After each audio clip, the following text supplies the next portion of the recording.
So let's start with a disclaimer. This material is shared and used for educational purposes only, in the hope that it will help others experiencing the psychological violence associated with gang stalking and being a targeted individual. So this information is from a website called targetedjustice.com. And it is the Gangstalking Training Manual. Yes, there is one out there, folks. Gangstalking Training Manual. So let's talk a little bit about the author of this information. And there's a book out there called Black Light on Black Shadows. And that's by Dr. Rooney Kildare, MD. And she was a chief medical officer for Northern Finland, where she became aware of the government's gang stalking program. She wrote a book exposing the targeted individual program that included the training manual for gang stalking. This use of British spellings suggests that it may have been originally written by British intelligence agents. And you can read this yourself, folks. I'm just reading it in case you are more inclined to listening than reading. So let's move on. Okay, so we're going to go straight into it. We're going to start at number 1, and this is general. Okay, so this is how they kick it, folks. General. Operations in general are of the active surveillance type. Passive surveillance is watching a target covertly to obtain information about the target.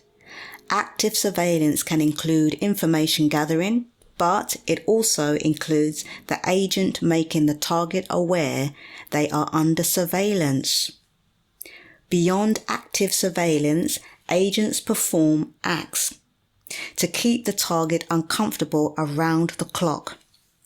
Did you get that? Yeah. Although operations are silently approved of and covered for by the official justice system, they are not seen as criminal in nature by citizens who do not have a strong sense of right and wrong. Agents must take great care that each and every act of punishment is, in capital letters, deniable. This means that should the target complain to police or, in brackets, any other officials or friends, neighbours, family members or doctors, the nature of punishment must be seen as the target's overactive imagination, or better yet, an indication the target is mentally ill. Wow. The system has worked for years to recruit the medical establishment, to recruit the medical establishment to help maintain deniability. And today, most targets are immediately labelled mentally ill and often forced onto antipsychotic medication when they complain.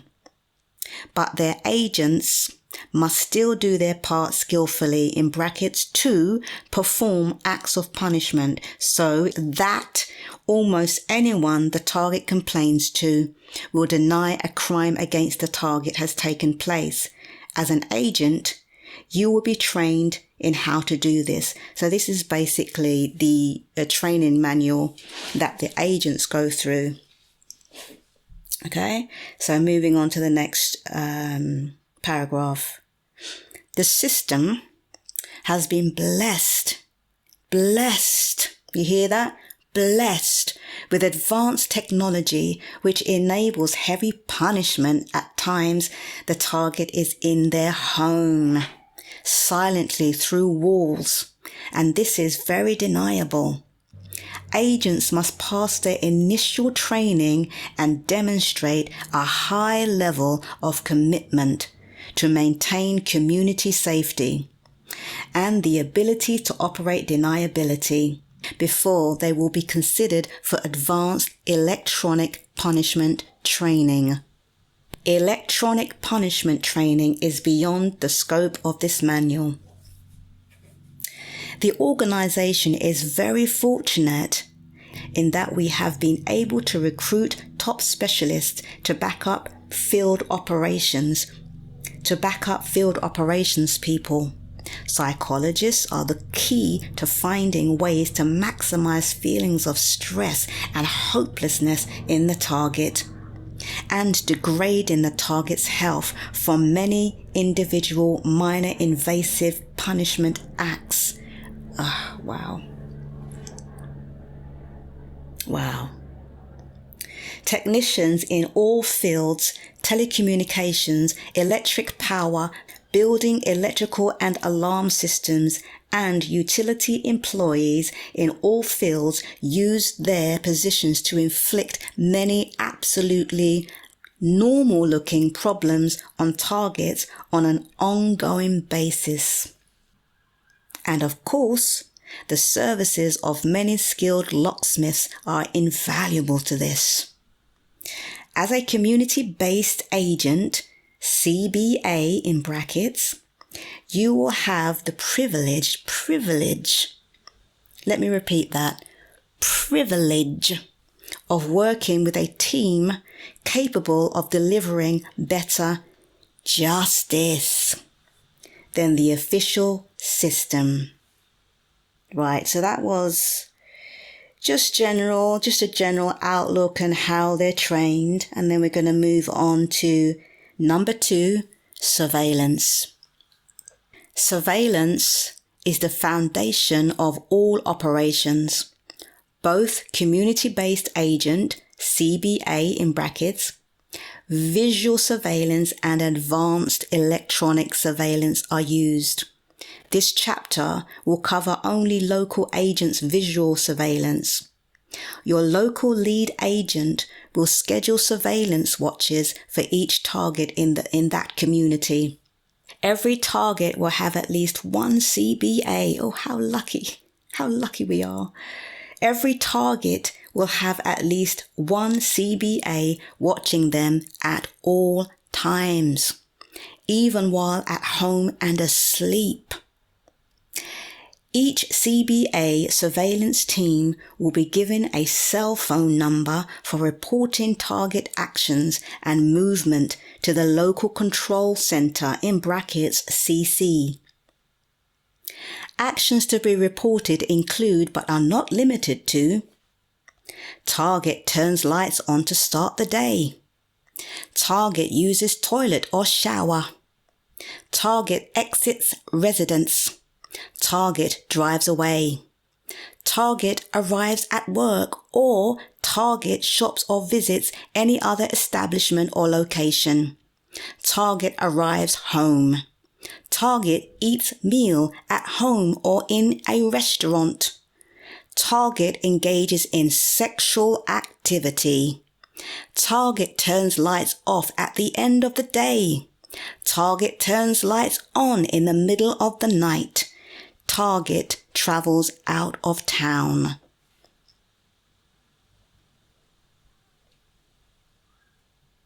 Yes, my silence is astonishment. Okay, so we're moving on to the next paragraph. Some of these observations will be performed by the Electronic Corps, in brackets EC. But CBAs should attempt to make and report as many detailed observations of the target activity as possible. The reason such detail is necessary is that the punishment phase of active surveillance requires that supervisors customize each punishment action to match the personality of the target. The need to make each punishment action appear to be life's normal breaks. One important punishment function of surveillance is to sensitize the target. Targets are never told they are under surveillance or being punished.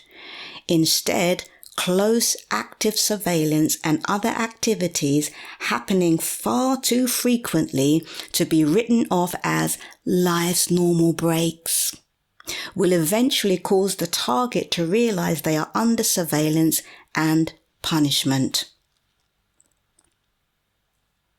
Sorry, stunned silence again. Moving on. As a community-based agent, CBA, you will be given specific instructions on exactly when, where, and how to carry out punishment actions.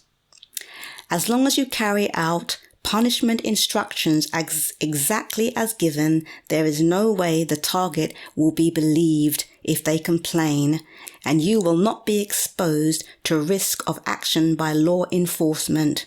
How well the punishment actions work depends on how accurate and complete your reports are in the many situations. The control center, CC, acquires access to properties or apartments immediately next to the target's home or apartments. Because EC, Electronic Corps, has through-the-wall surveillance and punishment equipment, they will be reporting target activity along with community-based agents. In a typical setup, CBAs may be posted in a parked car where the target's home or apartment can be observed overnight, for example. Well, so you're just a normal person just going about your business, and they're spending all of this time, energy and focus and money all on you. It is beyond belief, really, isn't it?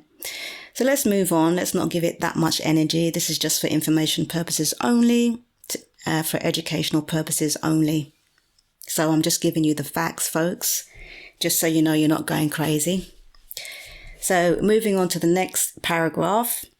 In this setup, the CBA in the car may be instructed to call using walkie-talkie style cell phones.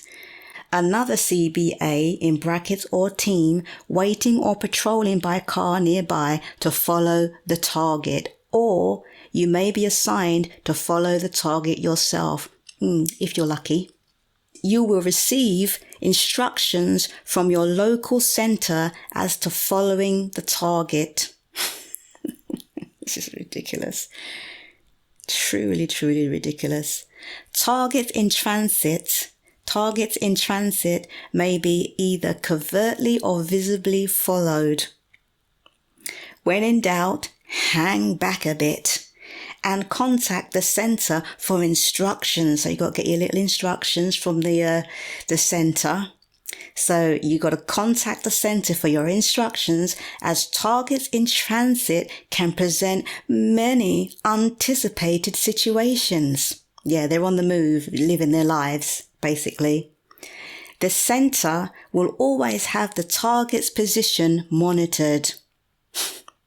So if a target gives the CBA the slip, it will assign other appropriate community-based agents to pick up the target at the earliest opportunity. Be sure to notify the control center immediately if you lose the target. So last little paragraph here, and we're going to end it here. When applying the visible following of a target, making the target uncomfortable because of your presence, you will be given instructions as to when to break off the following. So as long as they make you feel uncomfortable, and then they'll leave you alone after they've made you feel uncomfortable until the next time. Another CBA or CBA team may pick up the visible following. Oh, okay, so they don't stop there. They just give it to another team member to pick up the following. Okay. Another CBA or CBA team may pick up the visible following, but once you have broken away, they advise that you are clear and ready for the next assignment. So we're going to leave it until next time. And next time we will be covering Number 3, intercepts. So I hope you found that helpful. I hope that lets you know that the things that are happening around your home or outside of your home, things that you might be questioning your instincts or your intuition. Well, this gives you absolute proof that this is really happening and this is really a thing.